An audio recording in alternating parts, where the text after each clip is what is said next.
Okay, I got the reservoir off. Got the places marked where I want my level sensor. Level sensor can go right up here, and then this is where my outlet's going to be. So they recommend a 3/4 hole, drill out with a step drill bit, which I've got right there. And this one's going to have to be about 7/8 for the bung that I have here. Alright, I'll get those drilled and pause back in then. Okay, so I got the holes drilled, got the bottom output bung in, I guess you'd call it, or bulkhead. Getting ready to put the level sensor in. Reading the instructions, it says put the arrow facing down. And for the life of me, I cannot find an arrow on here anywhere.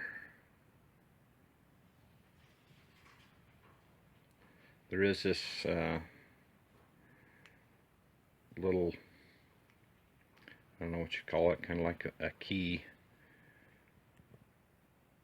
keyway deal, but that doesn't reference to anything anywhere either. So looking at the drawings, the schematic of the wiring, this is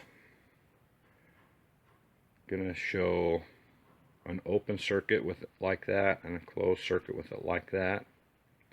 And it says to wire this to an LED on one side and 12-volt power source on the other side to turn on the LED when you're low level. So my thinking is it's going to have to make contact when it's at low level.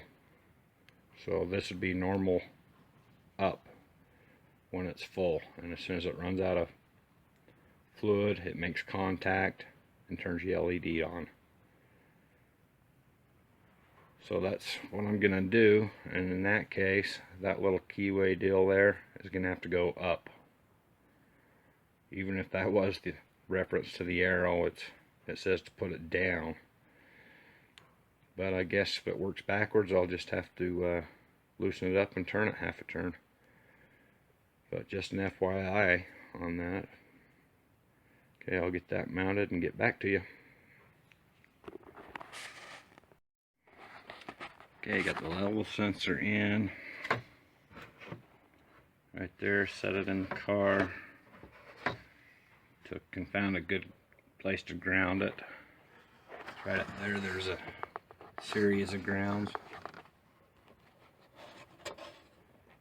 Right there, there's 3 up there.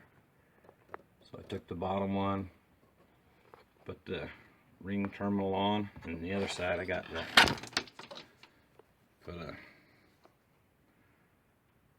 connector there.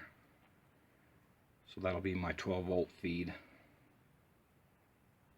Or would that be ground? That'll be a ground. That sensor is just going to complete the circuit to ground. Alright, I'm getting ready to put it up in place now. Get it all buttoned up, run the line to my pump, fill it up and check for leaks. Alright, pause out here. So I'm getting ready to put this tank back in, and I found a 3rd bolt. I thought I'd tell you guys, I told you 2 earlier. There's actually 3. One here, one there, and then that one back there in the back. This one here is for the cables, little barred cable connector, whatever, hold the wires up right there, that white deal there. So see if I can show you where the studs are for that, or the nuts. Right there's one. Kind of hard to do this. There's the other one. And there's the stud. So those 3 right there. And hard to film. Give me a break. Alright, I'll get the tank put on and go from there. Okay, there it all is installed. Got the wires all zip tied up. Going up to the pump, you can see the pump right up there. That's in another video as well. Yeah, it goes. I can't get an angle from here, but I think it's pretty good install. I'm happy with it. Got the pod in, all snapped in. Wires ran down around there. Got them cable tied, keep them nice and neat. Vacuum hose right there. I'm gonna route the wires down, and there's a hole in the firewall right behind the gas pedal. I don't know if I can get it up there or not. There it is. You see that orange hose? That's my vacuum hose, boost hose. So I took the gas pedal off to get that through there, and then I'll put the gas pedal back on. And that takes 3 nuts, those 3 nuts right there. 10mm socket takes those off. Pretty slick. Okay, I'll pause back in when I get a second. Okay, I got the wires spliced together and lengthened so I can run them to the fuse box. Show you kind of what I got here, hopefully. So this is the new for the VC50 for the water injection. And right there's a factory ground place, so I tied my ground in there. That brown wire you see there goes down to oil pressure sending unit. And I'm going to zip tie these up, this cable up under the firewall. You can see these cable ties I got there. There's a hole in the sheet metal up under there on both sides, so I fished a zip tie around through them holes to hold that up. And then I'll route it around underneath right here. I'll cable tie it all in. And these are the fuse taps, I guess they call them. Kind of a neat little setup. A little light over there maybe. But you take an existing fuse, plug that in, run whatever you want, and you can put a fuse in it, plus the fuse that was already in there. Got a place for, the bottom one is for whatever the fuse is running that you're tapping into, and then the one on the top is goes to this wire here, so you can fuse it to whatever your requirements are. So I thought I'd show you that. Getting ready to tie those in. Probably going to run those 2 wires up through. There's a little place on the side here, or I can come up through here. And this sheeting that I used is pretty nice. It's going to make it kind of clean, I hope. So, got that off of eBay. Kind of, it'll expand. I don't know if you can see that doing it one hand. It'll expand to bigger diameter and then contract on it and hold it tight. Alright, that's where I'm at now. Pause back in when I have something new. Alright, getting ready to put my throttle plate spacer in with the Snow Performance water injection nozzle and the boost nipple there. So I've already taken the air box out and engine cover off.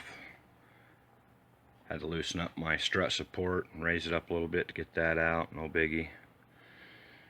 So yeah, the air box, just one 10mm socket will take this bolt out, and 7mm for the screw clamp. And the sensor here, it comes off, you push right there.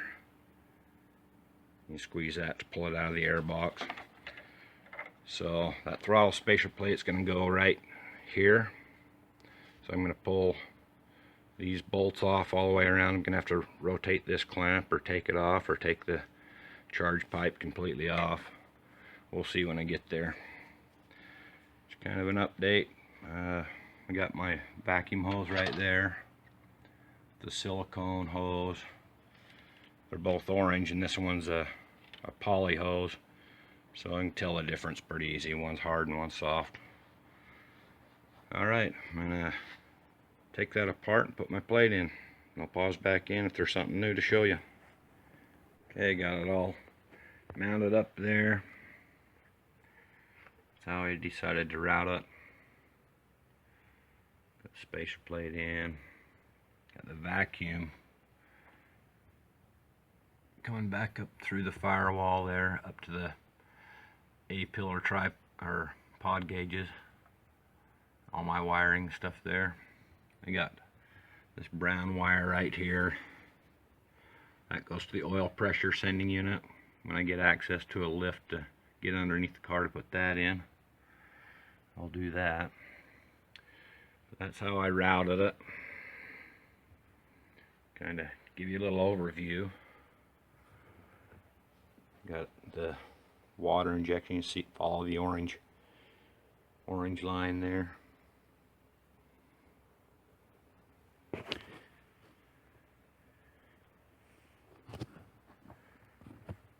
goes up behind the headlight. It's right here. Well, not much light up there, but goes up, comes out the headlight right here. See it right there. Under the grill there to my solenoid valve right there. Used a factory hole there and a bolt. Comes around, zip tied here with wiring. Around to my pump. And from the pump down to the windshield washer reservoir. Alright, I'm going to get ready and put everything together. I'm going to call it for now, and I'll pause back in when I get it back together. Alright, all back together. Kind of do a little overview here. Show you that water injection nozzle, vacuum.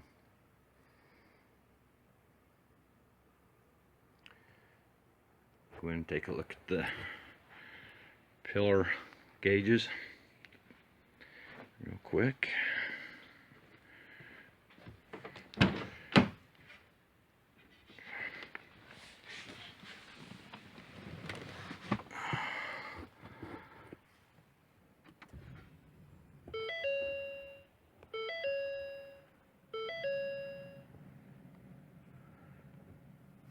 So there, they're all lit up. Got the color changing. I can select the color I want by pushing the button. Whatever. And the snow performance VC 50 gauge right there. I think we're about ready to try it out with water injection. Alright, if you guys like this video, don't forget to like it, share, subscribe, comment. If you don't like it, click the thumbs down button twice. I'll understand. Alright, you guys have a good one.